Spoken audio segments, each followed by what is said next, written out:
Daniel capítulo 10, verso 1. No terceiro ano de Ciro, presta atenção, que tudo tem alguma coisa que pode mudar a nossa vida aqui.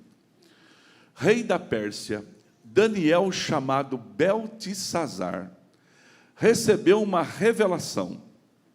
A mensagem era verdadeira e falava de uma grande guerra, uma luta, uma guerra. Na visão que teve, ele entendeu a mensagem. Naquela ocasião, eu, Daniel, ele falando agora, passei 21 dias, 3 semanas, chorando. Não comi nada saboroso, possivelmente o que ele achava saboroso era a carne, nem bebi vinho, uma bebida, não usei nenhuma essência aromática, nenhum perfume, até se passarem as 3 semanas. Eu não comi carne, eu tirei uma bebida e eu não me perfumei por 21 dias. E é assim que Deus vai falar com a gente hoje. Você pode sentar-se? Fecha a tua Bíblia, ou deixa ela aberta para acompanhar, e aplauda forte o nome de Jesus. Glorifica a Deus.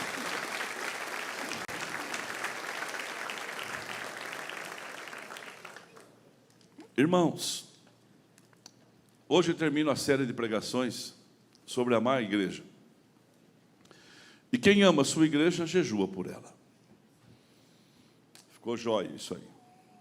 Quem ama a sua igreja, jejua por ela. O que é um jejum? Existem 3 formas de jejum aqui que eu quero comentar com você. 3 condições de nós estarmos jejuando, se abstendo de alimentos. Jejum, para começo de conversa, não é dieta. Dieta, a gente vai no nutricionista, nós vamos nos cardiologista, nas pessoas responsáveis em passar para nós um cardápio para que a gente possa melhorar a nossa saúde. Quando nós fazemos uma dieta, eu falo porque eu vou precisar, nós melhoramos a nossa saúde. A nossa saúde. Eu fui no médico semana passada, minha pressão deu uma descontroladinha, e aí ele fez um caminho para mim de uma semana, ele falou assim, você vai fazer em uma semana o seguinte, vai tomar esse remedinho, vai começar a emagrecer, e vai fazer uma caminhada. O remedinho eu já tomei a semana inteira, o resto, daqui a pouco eu começo. Mas jejum não é dieta. Jejum é uma forma de cada um de nós nos aproximarmos de Deus. Jejum é um caminho que cada um de nós temos de mostrar para nós mesmos que possamos nos humilhar diante do Senhor, deixando coisas que muitas vezes faz bem para a gente, que a gente gosta. E Daniel é um moço de respostas de orações rápidas. Daniel tinha orações respondidas rapidamente. Era um homem que podia orar, porque Deus respondia às suas orações. Daniel tinha o hábito de orar 3 vezes ao dia, até que foi levado à cova dos leões, porque Daniel era um homem de oração, e um homem que orava e tinha suas orações respondidas. Quando ele chega da Babilônia, quando ele chega na Babilônia, ele é judeu, e a nação de judeu foi dominada pelos babilônicos. Daniel, então, é trazido para o palácio real, porque uma nação mais forte, quando dominava a outra, a nação forte, ela deixava os idosos no país de origem, trazia as crianças e os jovens, e trazia também os homens e mulheres fortes. Quando eles traziam esse povo para o seu país, eles começavam a encaixar estas pessoas nos trabalhos que deveriam ser realizados no seu país. Então, alguns, César, sabe o que alguns faziam? Alguns, eles trabalhavam no palácio. Outros trabalhavam no serviço pesado. Outros tinham que trabalhar no arado. Outro trabalhava no lar das pessoas. Outro trabalhava no doméstico. Todo mundo tinha que trabalhar. E trabalhava como escravo.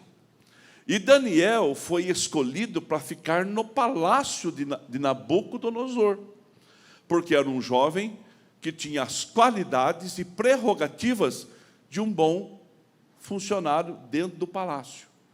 Aí ele chega no palácio, então ele vai ser agora moldado com a cultura da Babilônia. E ele é permitido a ele se servir na mesa que o rei comia. Tinha uma mesa posta lá, Paulo. E nessa mesa que tinha lá, Paulo e Jô, e Paulo e Dani aqui, naquela mesa que tinha lá, tinha banquetes. Tinha comidas saborosas. Tinha coisas magníficas. Tinha prato que Daniel talvez nem conhecia. Mas também tinha um sacrifício aos ídolos pagãos da Babilônia.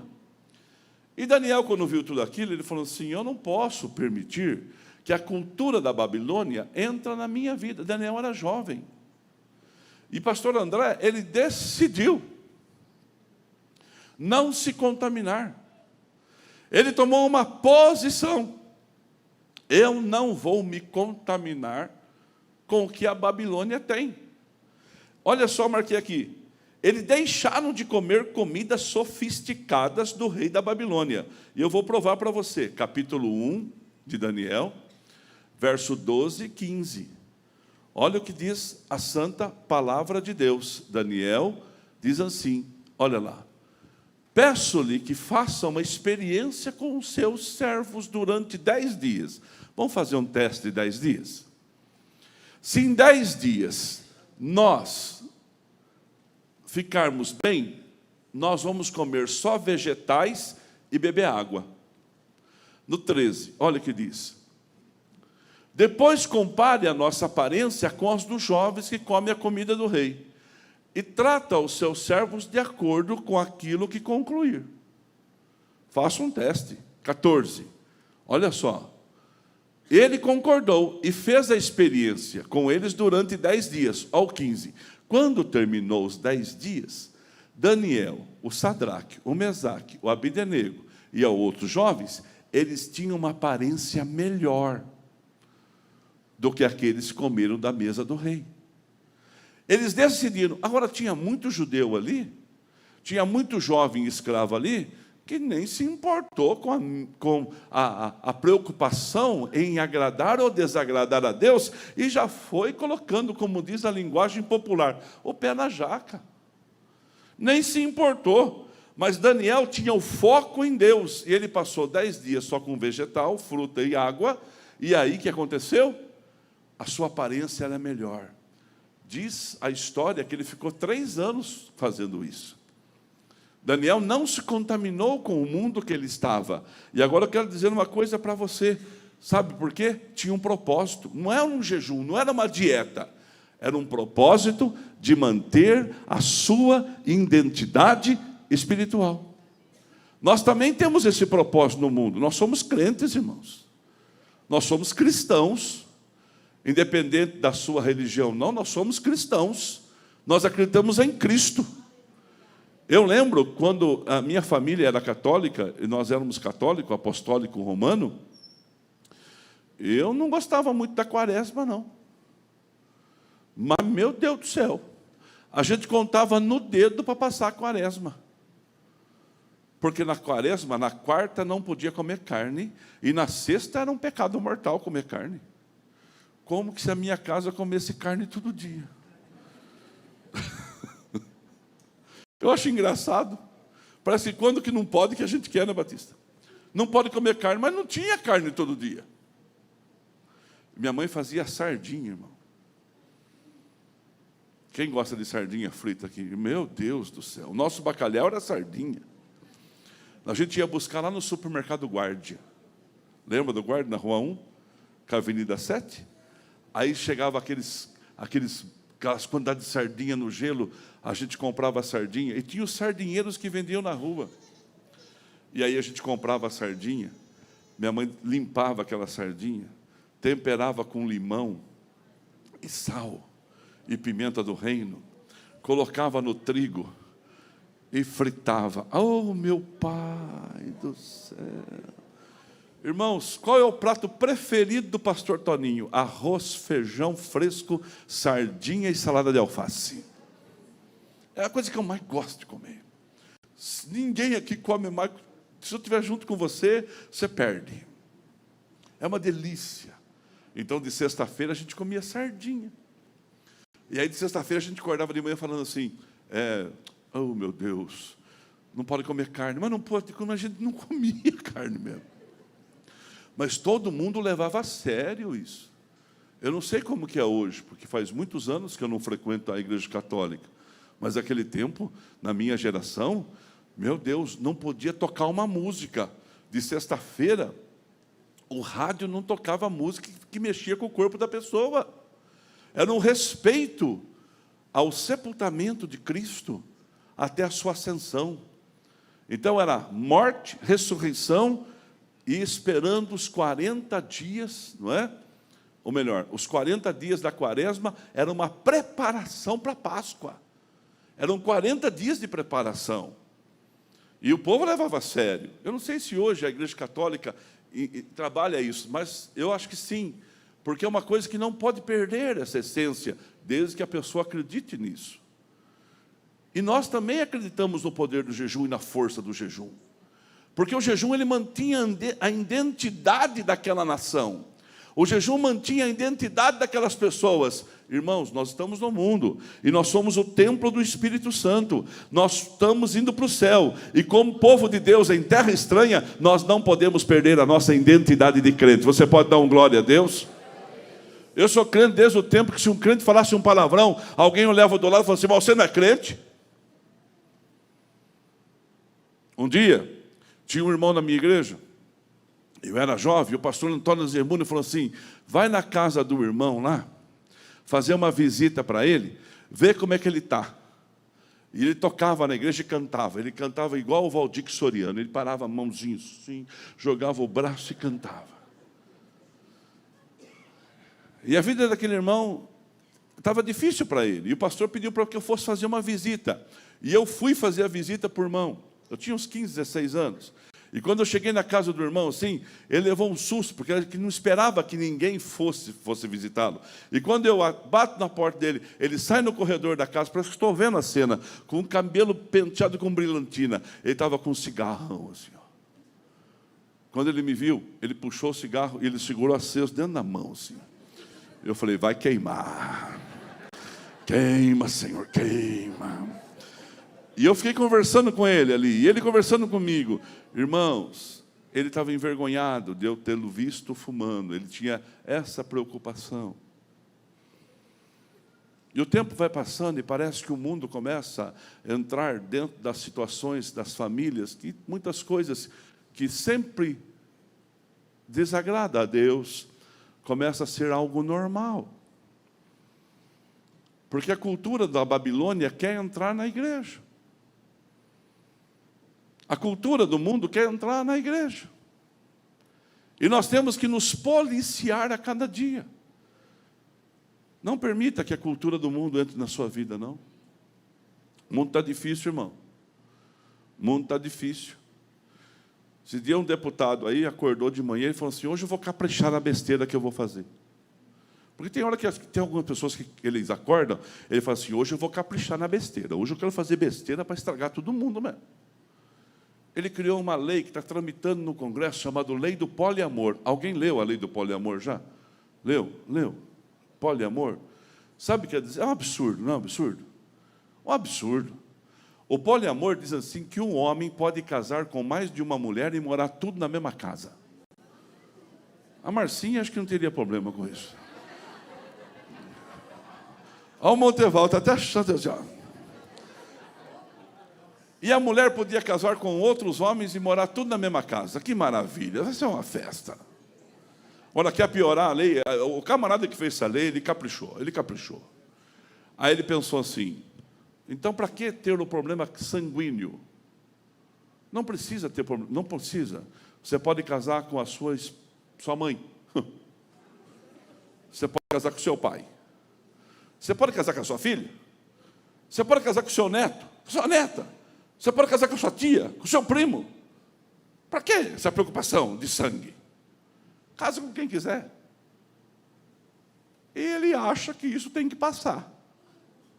Se o meu pai conhecesse esse homem, meu pai falaria assim, pega um gato morto, bate até miar. Seu pai também falaria isso? O senhor também, Elias? Pai de quem que falaria isso? Levanta a sua mão. Já pensou, se eu tiver que casar com a minha sogra? Irmão, meu Deus do céu.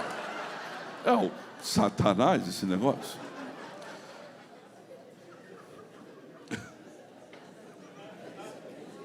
Agora, chefona, ficou difícil para mim aqui. Agora, presta atenção no que eu vou dizer para você. Presta atenção. Presta atenção. É o mundo, irmãos. E tem outras coisas piores aí, que podem nos contaminar. A gente tem que tomar cuidado. E Daniel buscava a Deus por não se contaminar com os prazeres do mundo. Pronto. Jejum parcial. Eu vou fazer um jejum parcial. Segundo jejum, jejum total. Jejum de 40 dias, jejum de profeta. Moisés ficou 40 dias sem comer e sem beber. 40 significa preparação. Eu estou me preparando para grandes coisas. Já já vem os 40 dias de milagres, mas agora é os 21 de rompimento. Jesus fez um jejum de 40 dias. Elias fez um jejum de 40 dias. 40 dias de Elias, fogo do céu caía. 40 dias de Moisés, água saía da rocha. 40 dias de Jesus, mortos ressuscitavam. O jejum, ele traz uma intimidade maior entre o crente e o Criador, entre o Criador e a criatura. O jejum, ele estreita espaço. Mas o Daniel aqui da Bíblia, o Daniel aqui que nós lemos sobre ele, o escravo da Babilônia, que agora a Babilônia foi subjugada pela Pérsia, e agora outro rei dominava sobre ele, Daniel não perdeu o costume de jejuar e se humilhar diante de Deus. E vai colocar para mim Daniel 10, verso 1. Havia uma grande guerra, uma grande luta, uma batalha um pouco mais ferrenha, que precisava de uma resposta. Olha lá. A mensagem era verdadeira e falava de uma grande guerra. Segura aí, Rafa. Todos nós estamos em guerras, irmãos. Haroldo, a gente vive guerra todo dia. Guerra na nossa mente, guerra no nosso corpo, guerra nas nossas vizinhanças, guerra no trânsito, guerras espirituais, guerras financeiras.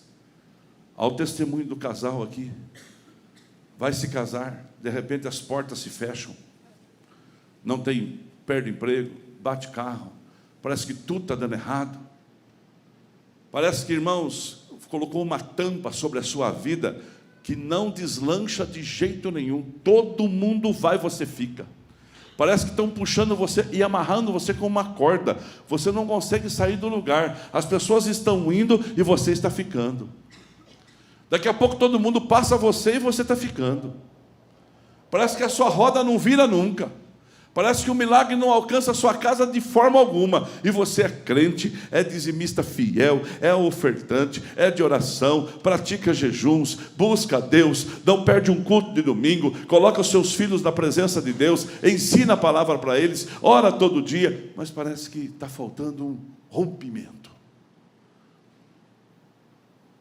Precisa de uma injeção aí, precisa de como dizia lá fora, um gás.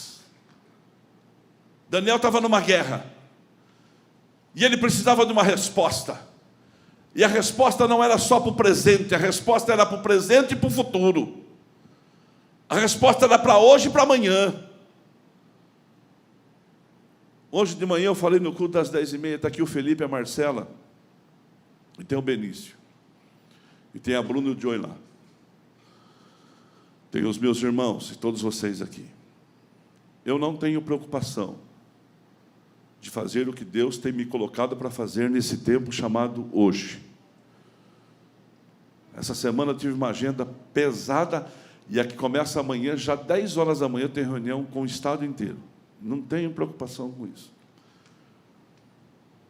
A pastora Lourdes vai para um lado e eu vou para o outro.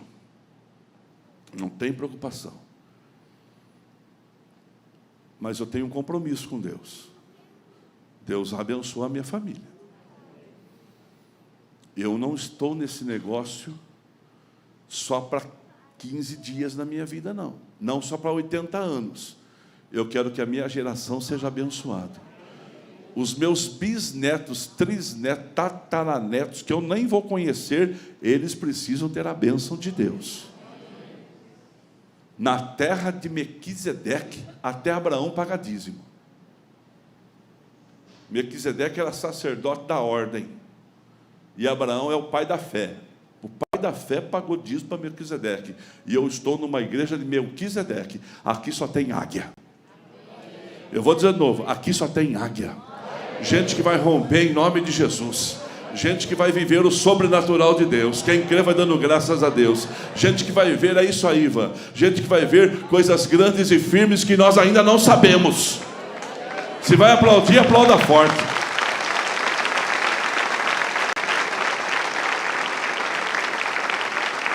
Tem problema nenhum. Mas eu preciso que você seja abençoado. Eu preciso que a sua casa seja abençoada. Hoje de manhã a gente conversava lá depois do almoço. Eu falava para a Lourdes assim, ela falava assim: a gente pode ir em qualquer lugar, em qualquer igreja, mas a gente ama mesmo, é a nossa igreja. Aqui vocês têm nosso jeito, nosso cheiro, nossa conversa, nossa forma.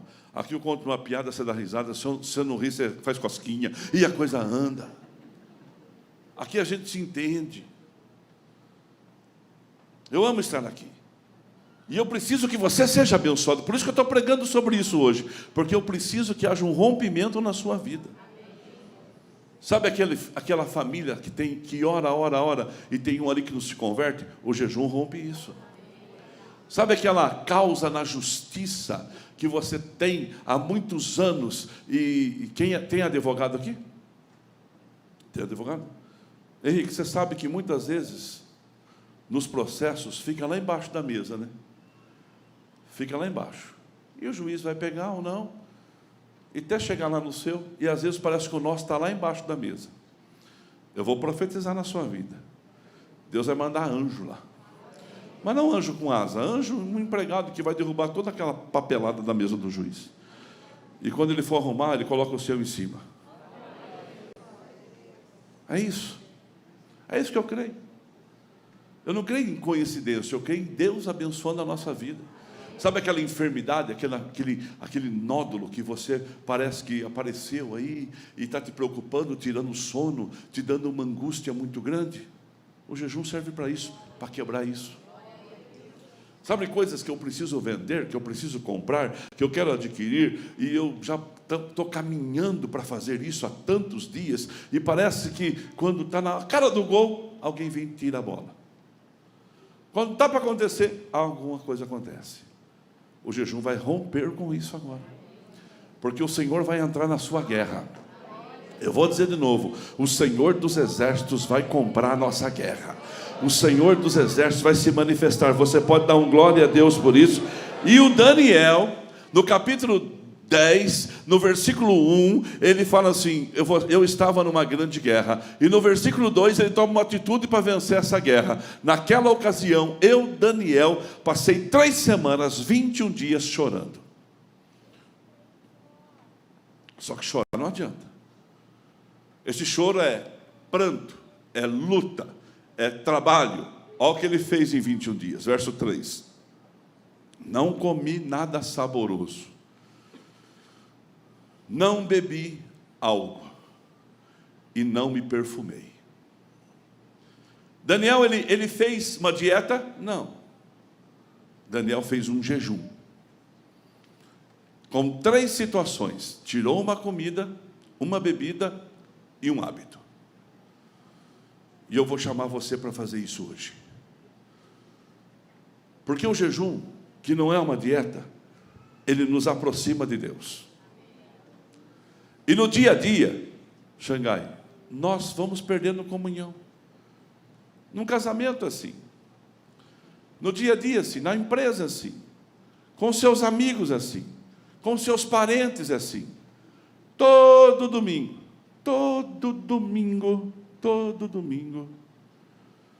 enquanto eu tinha 15 anos, a minha mãe e os meus irmãos, meu pai ia menos, nós descíamos da rua 19 até a rua 21, nós morávamos na avenida 25, e minhas tias moravam na avenida 37, a gente ia a pé, era poucos quarteirões, na estrada de terra, e a gente ia lá no Calcário Vite, na estrada, perto da Washington Luiz.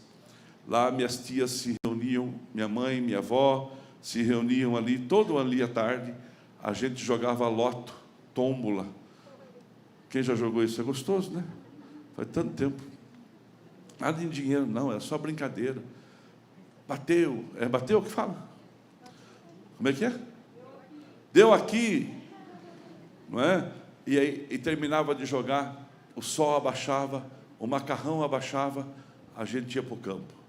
E lá eu, os meus primos, meus irmãos, os amigos ali das 4 às 6 da tarde, era um jogo de futebol, a gente brincava, aí a gente voltava na casa da avó, todo mundo tinha trazido um pouco de bolo, um pouco de pão, um pouco de café, ninguém era muito rico, todo mundo era humilde, e aí a gente comia, todo mundo junto ali, 7 horas da noite, a gente ia para casa, tomava banho e assistia Silvio Santos.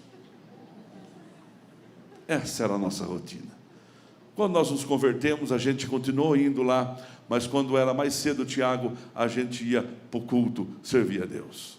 A gente vinha mais cedo e o futebol começava mais cedo.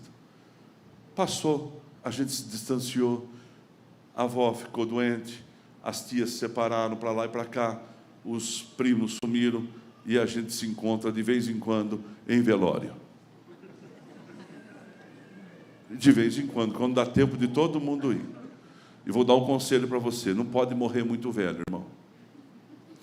Gente que morre para cima de 90 anos vai ter pouca gente no velório dele.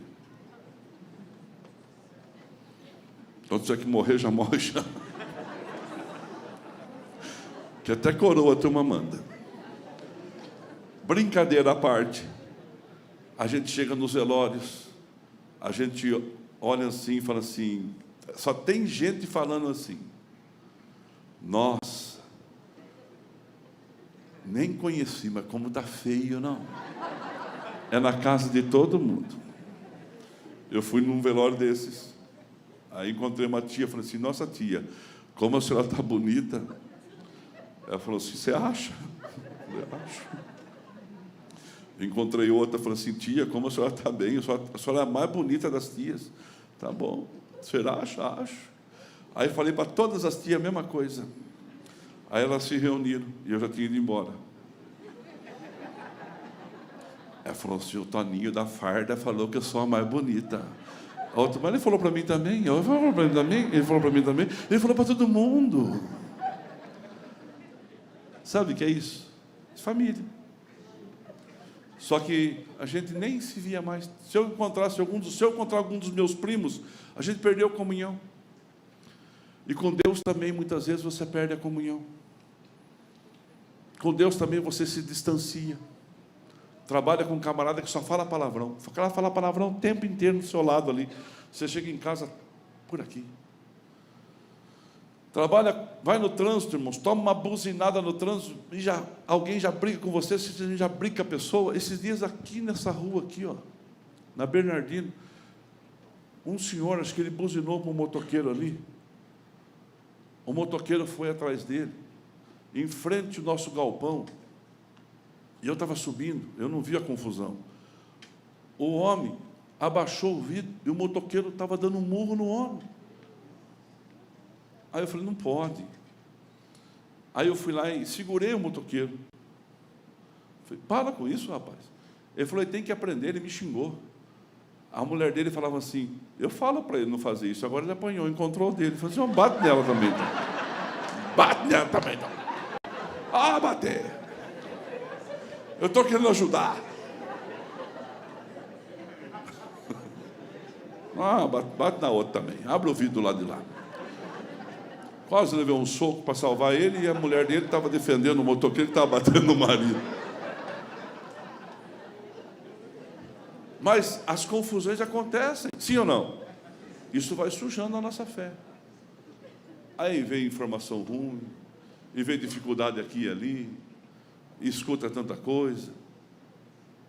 Jesus percebeu que os discípulos dele estavam perdendo a comunhão. Jesus percebeu, está perdendo a comunhão. João capítulo 13. E era tempo da Páscoa. E Jesus chama os seus discípulos para uma situação. João 13:1, diz assim a Bíblia, é o que diz a Bíblia. E um pouco antes da Páscoa, sabendo que Jesus havia chegado o tempo em que deixaria este mundo e iria para o Pai, tendo amado os seus que estavam no mundo, amou até o fim. 2. Estava sendo servido o jantar, e o diabo já havia entrado o inimigo já havia entrado em Judas Iscariotes, filho de Simão, que havia de trair Jesus. Jesus sabia que o Pai havia colocado todas as coisas debaixo do seu poder, e que viera de Deus e estava voltando para o Pai. 4. Assim levantou-se da mesa, tirou da sua capa, colocou uma toalha em volta da cintura. Depois disso, derramou água numa bacia, começou a lavar os pés dos discípulos, enxugando com a sua toalha que estava em sua cintura. Jesus lavou os pés dos discípulos, pastora Silvana. Jesus lavou pé por pé ali. Quando chegou em Pedro, Érica e Nilton, Pedro falou assim, o meu não. Jesus falou assim, se eu não lavar o teu pé, você não tem parte comigo. Então lava o corpo inteiro. Jesus não precisa lavar o corpo, só o pé. Sabe por que só o pé? Porque o pé pegava a poeira. A poeira. Precisa tirar essa poeirinha aí. E muitas vezes nós pegamos essa poeirinha do mundo da nossa vida e começa a estressar.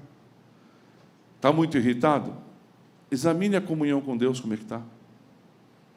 Porque se o Espírito Santo habita em você, está em você e domina você, e você é o templo dele, Deus vai te dar graça. O jejum vai nos melhorar. E Jesus precisa lavar os nossos pés também. Então o jejum, ele tem um propósito. Porque o jejum tem motivo de oração. Nós vamos colocar 21 dias de jejum hoje aqui. E 21 dias de propósito de oração. E um dos propósitos que eu vou pedir para que todos façam aqui, coloque assim, salvação de almas. Porque no dia 24, presta muita atenção, 24 é domingo, 23 é sábado, 22 é sexta, 21 é quinta, 20 é quarta. E 19 é terça. Nós vamos ter a festa nas águas aqui na igreja. E eu queria batizar gente da tua família. Queria batizar os teus amigos. Queria que mais pessoas fossem batizadas igual os 6 que serão agora, nesse momento. Porque é um milagre as almas ser salvas. Coloca entre os 21, Senhor, salva a minha casa, salva as famílias. E você vai pregar para elas. Eu posso ouvir um glória a Deus? 21 dias que acontecerá um rompimento na sua vida. 21 dias que vai acontecer um milagre. Combina com o seu corpo e mente o que vai tirar. Tem que se preparar, irmãos. O que você vai tirar? Vai tirar um doce? Vai tirar o açúcar? 21 dias sem açúcar? Não sei. Aí depois você vai ficar ligando para a gente, perguntando, Letícia, nutricionista, sorvete é doce? Se tem açúcar, é doce. Eu vou tirar o refrigerante. Refrigerante. Depois vai perguntar, ô irmão, pastor, H2O pode? Não sei. Defina o que vai tirar. Nós temos uma semana para definir. Uma semana inteira agora para que a gente defina o que nós vamos tirar de alimento saboroso. Uma bebida, vai tirar o café? Vai tirar o refrigerante? Defina, faça uma definição. Que hábito você vai tirar?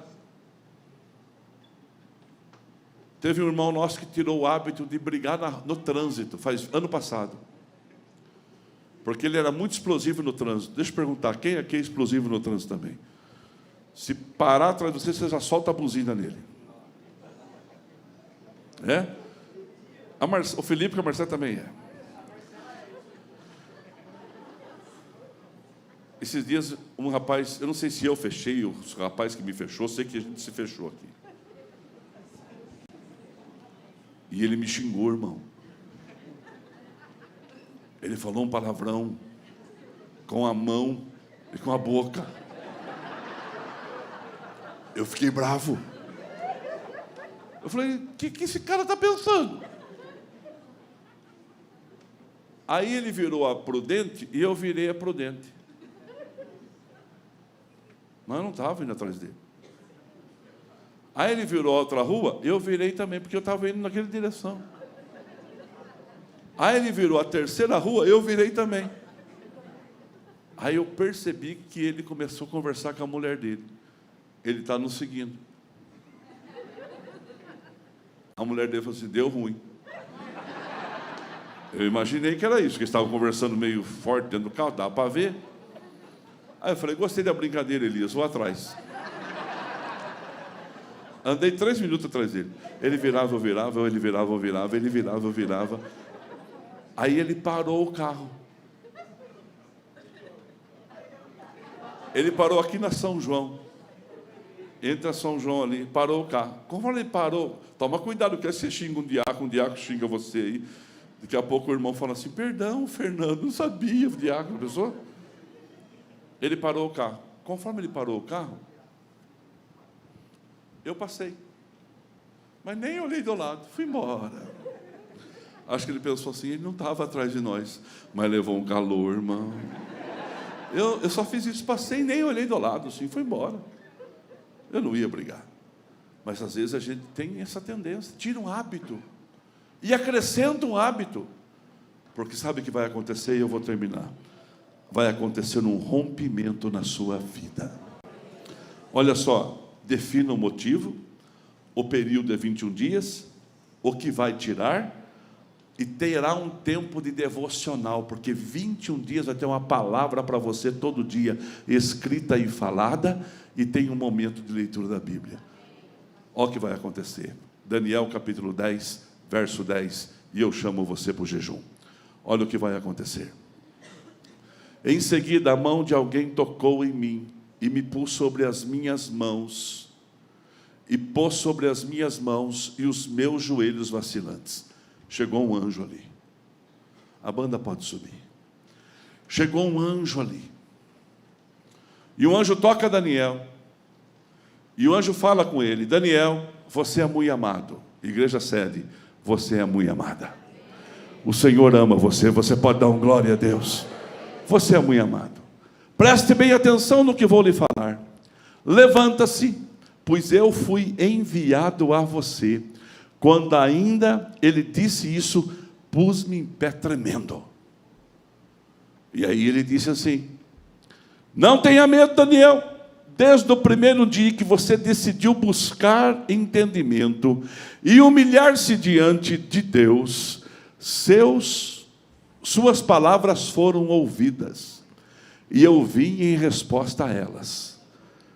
Hoje, nós vamos iniciar a ideia, e hoje, Deus já começa a ouvir a tua oração, Deus já começa a trazer resposta para você. Quem crê vai dando graças a Deus. Quem acredita nisso, levanta a sua mão para o céu. Só que olha o que aconteceu com Daniel. Mas o príncipe do reino da Pérsia, o inimigo, ele me resistiu durante 21 dias. E ele estava impedindo que a bênção chegasse. E ele ficava travando a bênção. E ele ficava amarrando a bênção. Mas Miguel, um dos príncipes supremos, um arcanjo agora, um anjo de patente, um anjo do céu chamado Miguel, arcanjo Miguel, o anjo da resposta, o anjo que quando as coisas não estão muito bem resolvidas, ele vem ao nosso auxílio, diz a Bíblia. Ele se levantou e veio me ajudar, pois eu fui impedido de continuar ali com os reis da Pérsia. 14. Agora vim explicar, eu cheguei, a bênção chegou. Eu vim explicar o que acontecerá ao seu povo no futuro, pois a visão se refere a uma época futura. Receba essa palavra para você. O que Deus vai fazer nos 21 dias vai abençoar o seu presente e o seu futuro. Deus está abrindo portas para você de uma forma sobrenatural.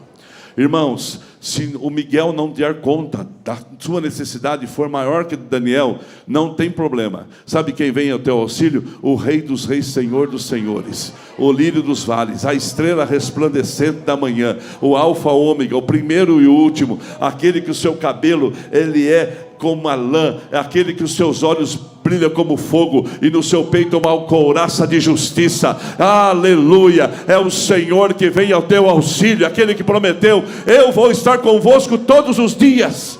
Quem crê, levanta a sua mão. Se vai aplaudir, aplauda forte. Tem anjos voando nesse lugar. Pode começar. Levanta as tuas mãos. Sabe por quê? Tem um anjo chegando perto de você. Se acontecer um barulho perto de você, é um anjo chegando para te abençoar agora. O milagre já chegou na tua casa. Com as suas mãos erguidas, você na sua casa também agora. Você que vai participar desse momento poderoso. Um barulho perto de você. É um anjo chegando para receber suas orações e levá-las a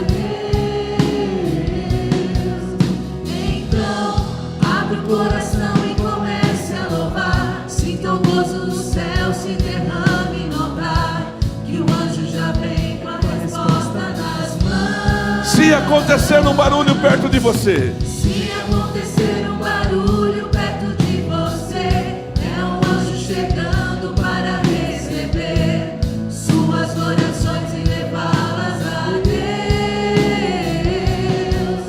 Então abre o coração e comece a louvar. Sinta o gozo do céu se derrame no altar, que o anjo já vem com a resposta nas mãos. tem anjos voando. Tem anjos voando nesse lugar, no meio do povo, em cima do altar, subindo e descendo em todas as direções. Não sei se a igreja subiu ou se o céu desceu, só sei que está cheio de anjos de Deus. Porque o próprio Deus